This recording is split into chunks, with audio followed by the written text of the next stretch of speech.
तो ये बड़ा रुष्ट हुआ और इसने भगवान से दुश्मनी ठान ली और ये अपनी माता से बोला कि मैं विष्णु को मारकर अपने भाई की मृत्यु का बदला लूंगा, माँ तुम निश्चिंत रहो, माँ तुम मत रहो।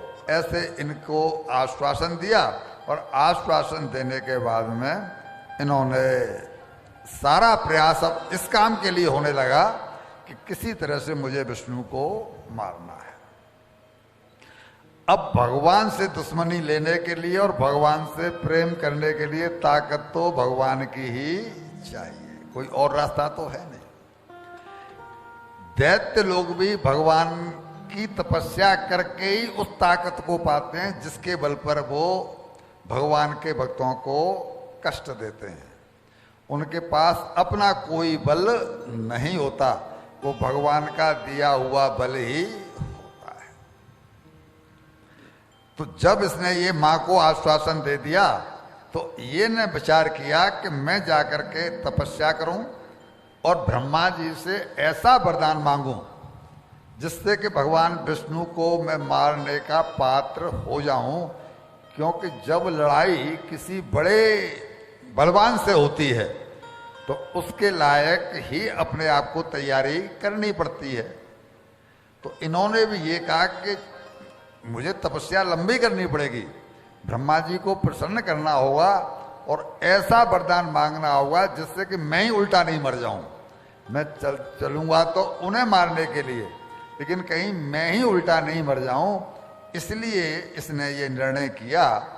और ये अपनी पत्नी को, इनकी पत्नी का नाम है कयाधु, तो अपनी पत्नी कयाधु को ये कह करके कि मैं विष्णु भगवान को मारने के लिए और वन में तपस्या करने के लिए जा रहा हूं और तपस्या में मैं 10,000 वर्ष का संकल्प लेकर के बैठूंगा।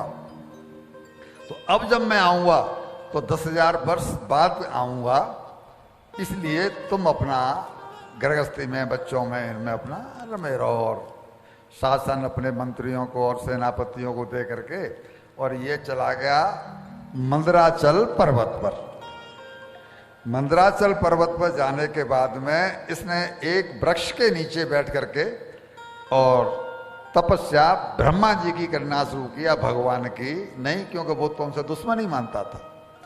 ब्रह्मा जी की तपस्या करना शुरू किया और जैसे ही मालूम पड़ा देवताओं को, यानी इंद्र को, कि ये तो पहले से ही इतना बलवान है कि इन्होंने, दोनों भाइयों ने हमको इतना सताया था, अब एक भाई तो मर गया पर ये भी उससे भी बड़ा बलवान है, और कहीं इसको तपस्या से प्राप्त कोई ऐसी सिद्धि मिल गई तो फिर ये जीने नहीं देगा।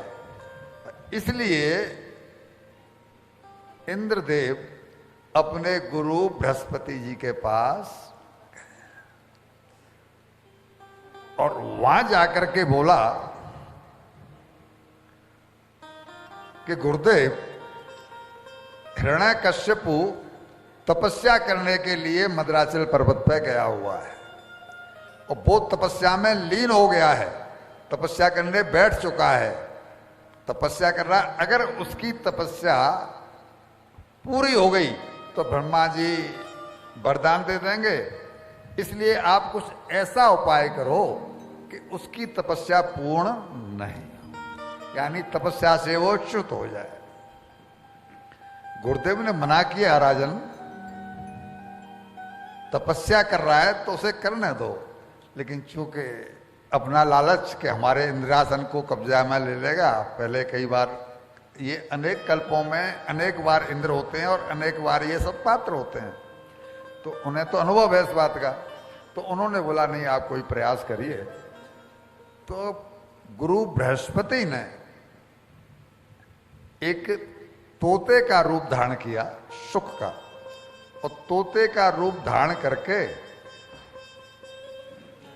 वो जा करके उसी पेड़ के ऊपर बैठ गए जिसके नीचे बैठ करके ये भगवान का भजन कर रहा था।